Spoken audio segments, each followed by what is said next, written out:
Hello and welcome to Curious Nation. Today we'll be taking a look at the newest countries in the world and how they came to be. As we live through a time of an ever-changing world, let's review how they emerged. In 2011, the world witnessed a historic moment. South Sudan became the newest country on earth, but the road to independence was long, fraught with conflict, struggle and hope. For decades, the people of South Sudan lived under the rule of Sudan, enduring civil war and oppression. The First Sudanese Civil War, which lasted from 1955 to 1972, and later the Second Sudanese Civil War from 1983 to 2005, left deep scars on the region. Millions of lives were lost, and countless families were torn apart, yet the spirit of resilience endured. South Sudanese longed for its self-determination, for a future free from violence. In 2005, the signing of the Comprehensive Peace Agreement between the Sudanese government and the Sudan People's Liberation Movement marked a turning point. It set the stage for a referendum on South Sudan's independence. In January 2011, the referendum took place. An overwhelming 98% of South Sudanese voted for independence, making the birth of a new nation, South Sudan. On July 9, 2011, the flag of South Sudan was raised for the first time. The world celebrated as the country officially became the 54th nation in Africa. Kosovo, a small country found in the Balkans, has had a long, tumultuous history. In 2008, Kosovo declared independence from Serbia, marking a significant chapter in its struggle for independence. On February 17, 2008, the Kosovo Assembly voted overwhelmingly to declare Kosovo's independence. It was a historic moment for the Albanian majority region, which had been under international administration since 1999 following the Kosovo War. The path to independence was paved by years of conflict. The Kosovo War, fought in the late 1990s, left deep scars. The war was triggered by escalating ethnic tensions and violence between the ethnic Albanians and the Serbian government, leading to widespread atrocities.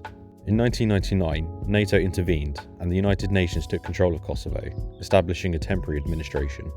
For almost a decade, the region remained under UN supervision, but calls for independence grew louder as the ethnic Albanian population, which made up over 90% of Kosovo's population, demanded sovereignty. Finally, in 2008, Kosovo's assembly took the historic step of declaring independence. While many countries, including the United States and a majority of EU nations, recognised the new state, Serbia, along with several other countries, opposed it, considering it a violation of international law. Today, Kosovo is recognised by over 100 countries, though it is still not a member of the United Nations. The country continues to navigate its path forward, focusing on building democratic institutions, economic growth and stability. Kosovo's journey is far from over, but its independence marks a bold step towards shaping its future and reclaiming its place on the world stage. Kosovo's independence is not just a political milestone, but a testament to resilience, hope, and the aspiration for self-determination.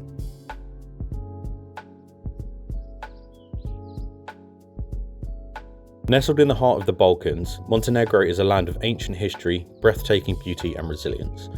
But its journey to independence was a story of overcoming adversity and reclaiming its identity.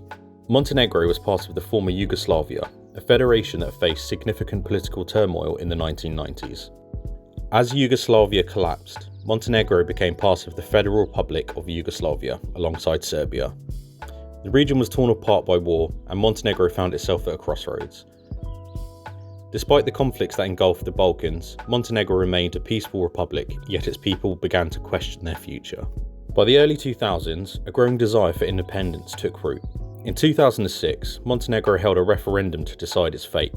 The question was clear: should Montenegro become an independent state? The result was historic. 55.5% of voters chose independence, just enough to secure a narrow victory for those seeking a sovereign Montenegro. On June 3, 2006, Montenegro declared its independence, ending a union that had lasted for over 88 years. It was a moment of triumph, a reclaiming of sovereignty and the identity of the Montenegrin people. However, independence brought challenges. Montenegro faced the task of establishing its own government, economy, and international standing. Yet it quickly made strides, becoming a member of the United Nations and later joining NATO in 2017.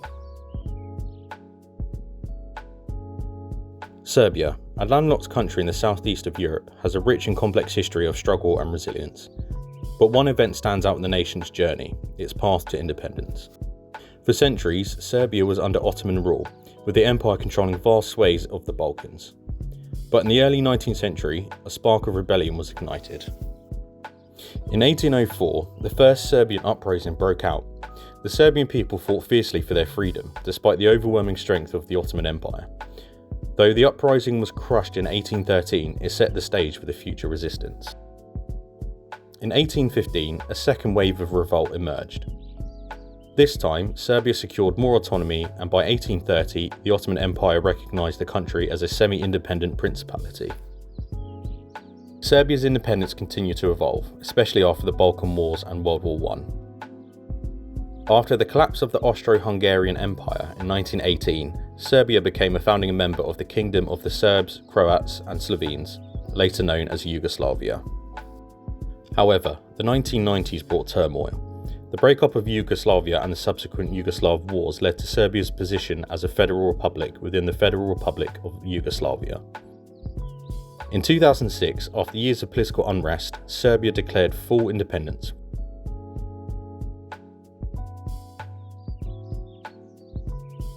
Nestled in Southeast Asia, Timor-Leste, also known as East Timor, is a small nation with a story of immense courage, resilience and hope.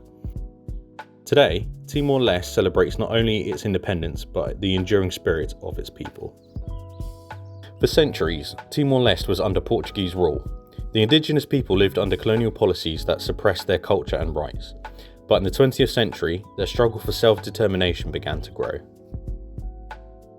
In 1975, the people of Timor-Leste declared their independence, only to face occupation by Indonesia shortly after. For 24 years, Timor-Leste endured harsh oppression and violence as they fought for their freedom. 1999 marked a turning point. After a historic referendum, the people of Timor-Leste overwhelmingly voted for independence.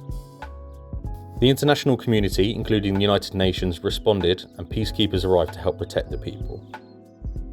On May 20th, 2002, Timor-Leste finally became a sovereign state after years of struggle. The long-awaited day was a moment of joy, pride, and triumph. Palau. Nestled in the heart of the Pacific Ocean, Palau stands as a beacon of sovereignty and independence, but the journey to this status wasn't always so clear. For much of its history, Palau was caught in the web of global power struggles, from Spanish rule in the 1800s to German colonisation and under Japanese control after World War I. But most of the defining chapter came in the aftermath of World War II. Following the war, Palau became part of the Trust Territory of the Pacific Islands, administered by the United States under the United Nations trusteeship system. It was a time of both challenges and change for the people of Palau. In 1978, the first step towards independence was taken when Palauians voted overwhelmingly in favour of the Compact of Free Association, a crucial agreement with the United States that would guide the nation toward autonomy. But it wasn't until 1991 that the ultimate decision was made. Palau's people voted once more, this time choosing to stand on their own as an independent nation. On October 1st, 1994, Palau officially became a sovereign nation, celebrating its independence with pride and optimism.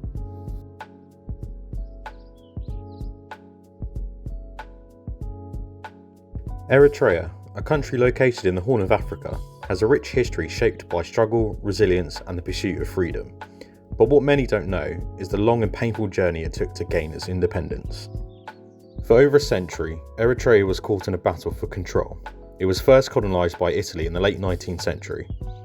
After Italy's defeat in World War II, Eritrea was placed under British military administration, and in 1952, the United Nations federated Eritrea with Ethiopia.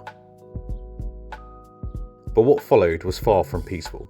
The Ethiopian government began dissolving the federation, annexing Eritrea in 1962. This led to an armed struggle for independence.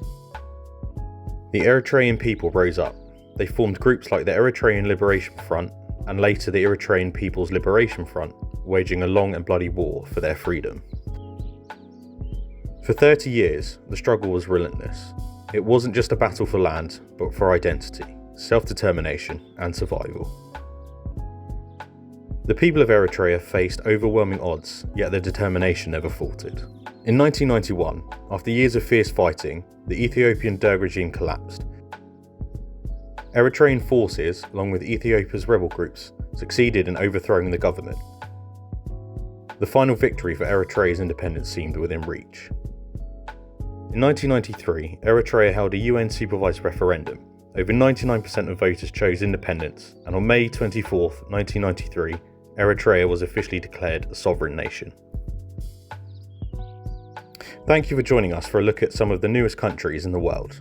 We hope you enjoyed the video, and if you did, please consider subscribing, and we will see you in the next video.